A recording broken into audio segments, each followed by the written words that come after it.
मनुष्य जीवन में घटित होने वाली घटनाओं पर भगवान श्री कृष्ण कहते हैं, जो हुआ वह अच्छा हुआ, जो हो रहा है वह अच्छा हो रहा है, और जो होगा वह भी अच्छा ही होगा।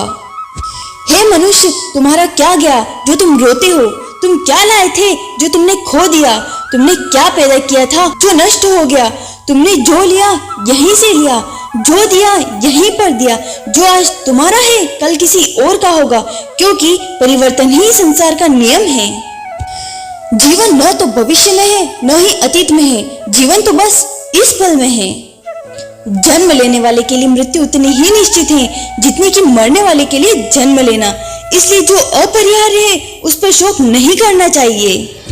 कोई भी व्यक्ति जो चाहे बन सकता है यदि वह एक विश्वास के साथ इच्छित वस्तु पर लगातार चिंतन करे।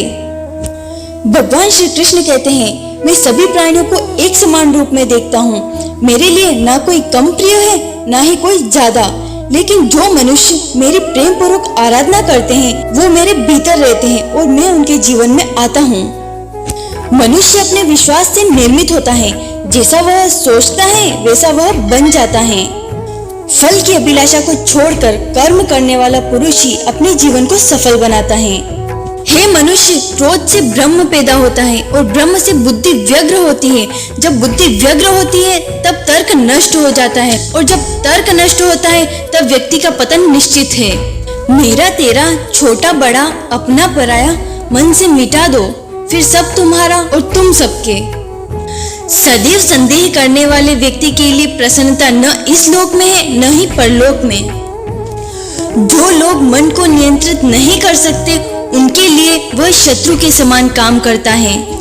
नरक में जाने के 3 द्वार होते हैं, वासना, क्रोध और लालच। ये तीनों चीजें मनुष्य को नरक का रास्ता दिखाता है। हे अर्जुन, हम दोनों ने कई जन्म लिए, मुझे याद है लेकिन तुम्हें नहीं। हे मनुष्य, जो कोई भी व्यक्ति जिस किसी भी देवता की पूजा विश्वास के साथ करने में इच्छा रखता है, मैं उस व्यक्ति का विश्वास उसी देवता में दृढ़ कर देता हूँ। मनुष्य का मन अशांत है और उसे नियंत्रण करना कठिन है, लेकिन अभ्यास के साथ इसे वश में किया जा सकता है। वह व्यक्ति जो सभी इच्छाएं त्याग देता है और मैं और मेरे की लालसा और भावना से मुक्त हो जाता है, उसे अपार शांति की प्राप्ति होती है। धरती पर जिस प्रकार मौसम बदलता रहता है उसी प्रकार जीवन में सुख दुख आता जाता रहता है। इतिहास कहता है कि कल सुख था, जीवन कहता है कि कल सुख होगा, लेकिन धर्म कहता है अगर मन सच्चा और दिल अच्छा हो तो हर रोज सुख होगा। जो होने वाला है वो होकर ही रहता है और जो नहीं होने वाला है वह कभी नहीं होता। ऐसा निश्चय जिनकी बुद्धि में होता है उन्हें चिंता कभी नहीं सताती। समय से पहले और भाग्य से अधिक कभी किसी को कुछ नहीं मिलता है। जो व्यवहार आपको दूसरों से पसंद ना हो ऐसा व्यवहार आप दूसरों के साथ भी ना करें।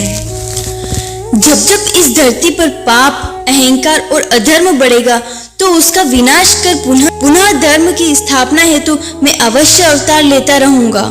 मैं भूतकाल, वर्तमान काल और भविष्य काल के सभी जीवों को जानता हूँ, लेकिन वास्तविकता में मुझे कोई नहीं जानता। केवल व्यक्ति का मन ही किसी का मित्र और शत्रु होता है।